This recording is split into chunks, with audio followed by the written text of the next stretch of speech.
కొంతమంది వాకింగ్ చేస్తూ చేస్తూ ఒక సైడ్కి పడిపోతారు. సో ఇవన్నిటి వల్ల యూజువలీ ఏమన్నా బ్రెయిన్ రిలేటెడ్ ప్రాబ్లమ్ అని చాలామంది బాగా టెన్షన్ పడతారు. సో ఇలా టెన్షన్ పడి వీళ్ళకి ఎంఆర్ఐలు చేయిస్తారు, బ్రెయిన్ సిటీ స్కాన్స్ చేయిస్తారు, ఎన్నో టెస్ట్లు చేస్తారు. ఇవన్నీ కూడా నార్మల్ ఉంటాయి, కానీ సొల్యూషన్ ఏంటి అనేది ఎవరు చెప్పలేరు. సో ఇది చెప్పకపోవడం వల్ల కూడా ఏమవుతుందా మాకు అన్న సగం ఈ టెన్షన్లో కూడా వీళ్ళకి ఎమోషనల్ బర్డన్ అనేది చాలా ఎక్కువ అయిపోతుందండి. ఇంకా లిటరలీ ఏంటంటే మేము ఇంకా నడవలేమా ఏంటిది అన్న స్ట్రెస్ ప్లస్ యాంగ్జైటీ ప్లస్ బాధ ఇవన్నీ ఎక్కువ అయిపోయి కూడా వీళ్ళు కంప్లీట్లీ చాలామంది బెడ్ రిడన్ అయిపోతున్నారు.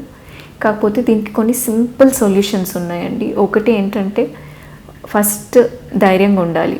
Second, it's a simple problem. దీనికి ఓన్లీ ఒక సర్టెన్ సెట్ ఆఫ్ ఎక్సర్సైజెస్ ఉన్నాయి. అంటే బ్యాలెన్స్ డిసార్డర్లో కూడా డిఫరెంట్ టైప్స్ ఉన్నాయండి.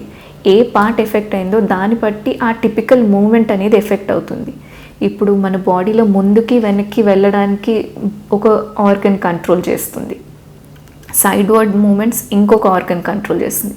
అలాగే డిఫరెంట్ మనకి ఒక 3 సెమీ సర్క్యులర్ కెనాల్స్ ఉంటాయండి ఒక్కొక్క సైడ్. ఇవి కూడా మన బాడీ డైరెక్షన్ అంటే మన స్పేస్లో ఓరియంటేషన్ అవన్నీ కంట్రోల్ చేస్తాయి.